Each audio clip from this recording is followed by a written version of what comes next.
দেখতে পাচ্ছ শতাব্দী এক্সপ্রেস হাওড়া থেকে নিউ জলপাইগুড়ি ঘন্টায় 100 কিলোমিটার বেগে এবং 120 কিলোমিটার বেগে ফিরে আসে। 100 কিলোমিটারে যায় আর 120 কিলোমিটারে ফিরে আসে। শতাব্দীর এই যাতায়াতের গড় গতিবেগ কত? শতাব্দীর এই যাতায়াতের গড় গতিবেগ কত? দেখো ভালো করে বুঝি বিষয়টা। এই হচ্ছে হাওড়া, এই হাওড়া থেকে আমি কোথায় যাব? এনজিপি যাব। এই হচ্ছে এনজিপি, এই হচ্ছে হাওড়া। তো হাওড়া থেকে যখন এনজিপি আমরা যাব, হাওড়া থেকে এনজিপি যাব, যখন আমরা যাব তখন কত স্পিড নিয়ে যাব? তখন আমরা যাব হচ্ছে যাওয়ার সময় 100 কিলোমিটার প্রতি ঘন্টা স্পিড নিয়ে যাব। আর যখন ফিরবো তখন আমরা 120 কিলোমিটার প্রতি ঘন্টা স্পিড নিয়ে ফিরব।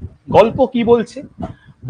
গল্প বলছে যদি কোনো ব্যক্তি একই দূরত্ব বা কোনো অবজেক্ট একই দূরত্ব যাওয়ার সময় একটা স্পিডে যায়, ফেরার সময় একই দূরত্ব একই স্পিডে অন্য স্পিডে ফিরে আসে, অন্য গতিবেগে ফিরে আসে, তাহলে ধরি আমি মনে করছি যাওয়ার সময় ও যখন গেছিল এক্স গতিবেগে গেছিল আর ফেরার সময় ওয়াই গতিবেগে ফিরেছিল, তাহলে যে গড় গতিবেগ অর্থাৎ এভারেজ স্পিড, গড় গতিবেগ বা এভারেজ স্পিড সেটা হবে 2xy by x plus Y.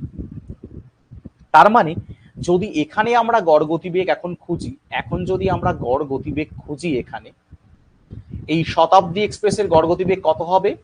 2xy 2 into 100 into 120 by 100 plus 100। তাহলে কত আসছে দেখো, উপরে আসছে 2 ইন্টু 100 রাখলাম ইন্টু 120 রাখলাম, নিচে আসছে 220। তাহলে একটা শূন্য কাটলাম, 11 দুগুণী 22। তাহলে কত আসছে? 1200 বাই 11। যদি ভাগ করো 1200কে যদি 11 দিয়ে ভাগ করো, সবাই অপশন ডি বলছে, 1200 দিয়ে ভাগ করো, 11কে 11, 10 যাচ্ছে না, 0, 100, 9, 11, 99 অর্থাৎ 1, অর্থাৎ 109 পূর্ণ 1-এর 11 কিলোমিটার প্রতি ঘন্টা। বলো প্রত্যেকে বুঝতে পেরেছো কিনা? বলো প্রত্যেকে বুঝতে পারলে কিনা?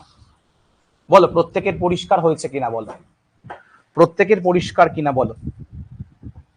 দেখো তোমাদের মনের মধ্যে প্রশ্ন আসতে পারে, স্যার এই সূত্রটা আপনি কোন জায়গা থেকে উদ্ধার করলেন? তুমি আমাকে এখন তোমার মনের মধ্যে প্রথম প্রশ্ন, আপনি এই সূত্রটা কোন জায়গা থেকে উদ্ধার করলেন? আমি যেখান থেকে উদ্ধার করেছি, যখন আমি টাইম স্পিড ডিস্টেন্স বলবো, যখন টাইম স্পিড ডিস্টেন্স পড়াবো নিশ্চয়ই বলবো, টেনশন করো না, ঠিক আছে?